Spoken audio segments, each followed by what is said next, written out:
Moving on to number 9, Texas A&M. The Aggies were a win away from Atlanta in year 1 under Mike Elko and a top 10 finish on the trail and multiple high-end additions in the portal. I think they bode well for continued success. 2 5-stars on offense, 3 instant impact wide receivers in the portal. Similar to what we were talking about with LSU, it seems like Elko knows exactly what holes he needs to fill and found plenty of plugs there. So let's start in the portal here because those pass catchers are getting a lot of shine and just rattling off the wide receivers that they were able to bring in. What makes what Elko was able to do so impressive in the portal? Well, it's very impressive, the quality of players. Now, what's interesting is Marcel Reed is a guy that's still trying to develop as a passer. Mm-hmm. And one of those guys that was the leading receiver there last year in College Station was Noah Thomas. Yep. He's out. All right, so you had a 6'6" receiver with a really wide catch radius that's really friendly to a guy that's still trying to figure out in the passing game. What do they replace him with? KC Concepcion, right? You talk about the ACC Offensive Rookie of the Year just 2 years ago at NC State. Saw a downtick in production. We saw a guy that did a lot of different things. Could play him at Wildcat, can play him out of the slot. They love the separation quickness. I think that's something that kind of stands out. Micah Hudson, we're going to have to wait and see, so we'll put that conversation on ice. Mario Craver, I'll say this. Mario Craver was one of those guys that had some blemishes coming out. He was a little bit undersized. There were some character knocks. He goes to Mississippi State. I think he averaged 21.9 yards per reception this past year. So you talk about an explosive, dynamic receiver, and I talk about this a lot. If you're undersized and you can win on the outside, that means you got a different skill set. That's what Mario Craver brings. Okay, I'm not done. Terry Bussey, the former 5-star, right? You can play him all over the place as well.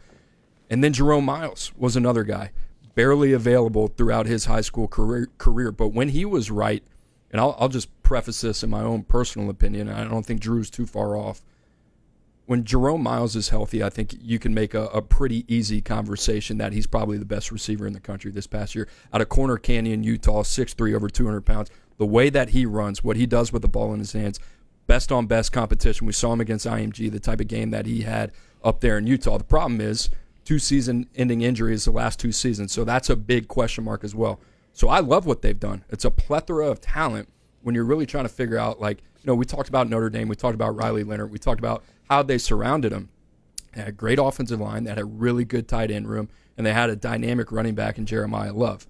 Now after that, you had an emerging Jaden Greathouse late in the season, but that receiver room left a little bit to be desired.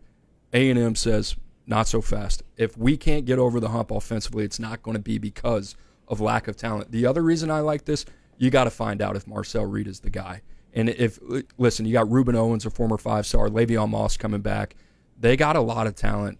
A&M's a dangerous team. I know they didn't finish the way that they wanted, but what they've done here in the portal, they've been really, really savvy, and I like the work that they've done. They're one of the few teams where you kind of look at the high school to portal ratio and where they kind of rank top 10, top 12. I got to see where they are in the portal rankings.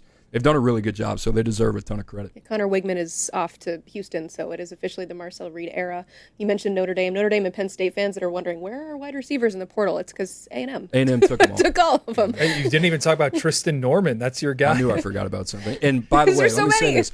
They love Tristan Norman, too, right? They think he can be really special. So one of those guys, 2 of those guys is going to hit big.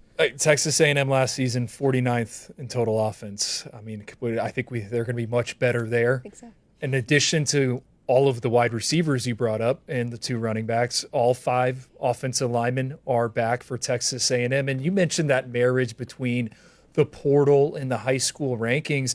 Texas A&M last season, they didn't really have to lean on a bunch of true freshmen. And you kind of look at, okay, the projected, 2 deep here in 2025. They're like, which true freshmen are they going to have to call into action? Now, there could be some individuals that force their way onto the field. I'm looking at you, Keody Armstrong, tight end, a freak, right? You want to talk about a freak. This guy measured off the charts at the Army All-American Bowl, was the first off the bus of the all-combine team. I think he could be potentially a 6th offensive lineman. You're looking for a player comp for Keody Armstrong. The name I keep coming back to is Darnell Washington, who was at Georgia and was a 6th offensive lineman, a cheat code. So I think Mike Elko, what he's been able to do and what really stands out about the 2025 recruiting class, 16 prospects from the Lone Star State, 16 in-state guys. You were wondering, hey, he comes in, comes over from Duke. He was at Notre Dame. How would he hold up going head-to-head with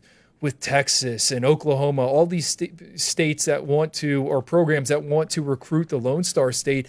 And I think he's answered the bell. And I've always thought the back end of his recruiting class is where that strength is going to be, but he's also getting some high-end talent. You said Jerome Miles. How about Lamont Rogers, 5-star offensive tackle they flip from Missouri? They're getting late risers too. Really, really good evaluations. DJ Sanders, I think he's another Kenneth Graham.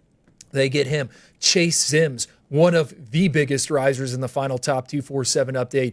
Guy that ends his senior season on a high note, shows up in the Alamo Dome there in San Antonio. And we have to put him in the second round of our rankings. So, yeah, they're building this thing the right way. I agree with you all the way. Hey, Marcel Reed, kind of what's the plan at quarterback? But they're just throwing as many weapons as they can at him. It's kind of like the Miami Dolphins, like with Tua. They just have all these wide receivers. It has to figure itself out. We love talking about like these GMs, right? And I want to give some credit to one of those guys that deserves a lot of credit. Came over from Duke with Mike Elko, Derek Miller, and a guy that's provided some continuity in College Station. But I'm with you. I think the other thing that stands out to me, A&M is not far away at all. They're a really talented team that Mike Elko took over. I think he's done well to improve in the areas that they needed to get better.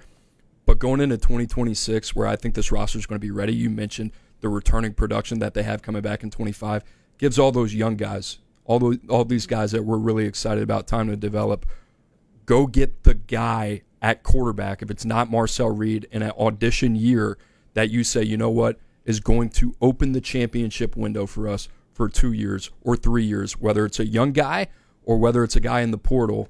I think A&M's got to be in a position where they got to be on their toes and ready to pounce if that name jumps in the portal at the quarterback position. A&M was close this year, again, 1 win away from playing in Atlanta. Just that fun rivalry game against Texas stood in the way of A&M potentially winning an SEC championship. If you want to read up more about Texas A&M, head to gig'em247.com.